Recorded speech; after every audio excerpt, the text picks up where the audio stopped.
la hadalka nafta marka ay kula hadlayso inaad dhegaystid wax weyn ayaa ku jira. runtii waxyaabaha la ogaadana waxaa ka mid ah dhegaysi la'aanta nolosha waxa ay ku leedahay iyo fooridaasi nolosha inta badan waxaa ka dhasha in waxaasi intay ururaan hadhow dambe ay gaaraan meel weyn oo aadan waxba ka qaban karin.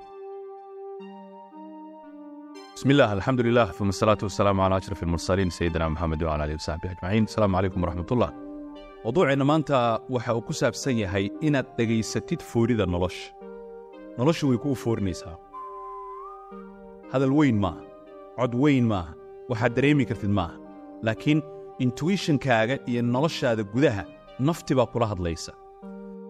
la hadalka nafta marka ay kula hadlayso inaad dhageystid wax weyn ayaa ku jira.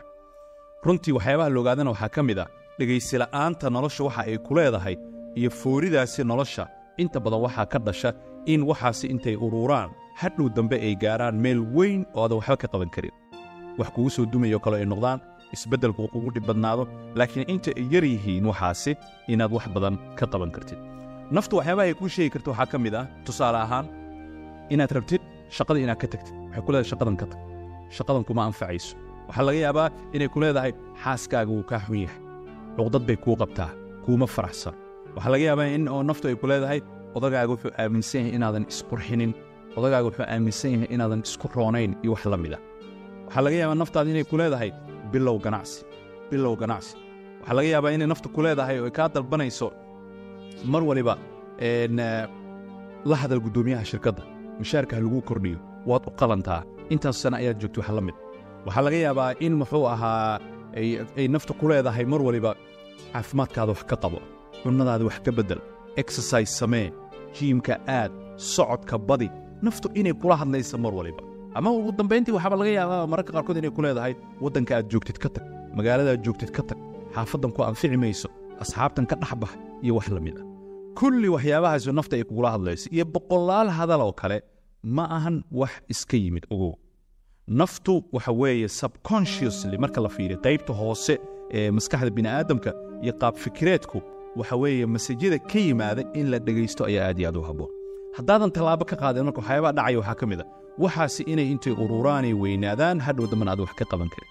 now waxaad samaynaysaa marka mar waliba oo arrintaasi message noocaas oo kale uu ku soo dhaco maskaxdaada ama naftu ay kula hadasho, u raadi adilo kale, u raadi waxyaabo kale muujinaya. tusaale ahaan haddii xaajidaada ama xaajigaaga oo kale wixii aan kuu soo sheegay hadda ay jiraan oo kale, u raadi daliil.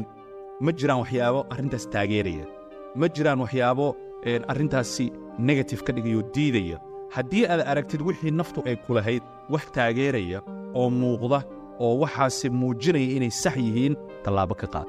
waa u baahan tahay inaad xallisid, tallaabana ka qaadid waxa kan inta ay yar yihiin. tusaalooyin badanaa jira dad ka tegey waddamo ama dalal ka tegey ama magaalooyin ka tegey ama gobollo ka tegey oo meel kala aaday, noloshoodiina markaas kadibba ay bilaabatay. it's like inayba soo daaheenba oo haddaad gadaal u wareystay waxay ku leeyihiin meeshaas wakhti badan baa iiga lumay, alla ilaahay goor hor inaan ka soo tagay ahayd. waxaad arkaysaa dad caadooyin ay lahaayeen beddelay mar alla markii ay beddeleen, laakiin beddelku uu ku qaatay siniin inuu ku qaato kale, sannado tiro badan uu ku qaatay. laakiin markii dambe ay ogaadeen inay ahayd inay beddelaan goor hore.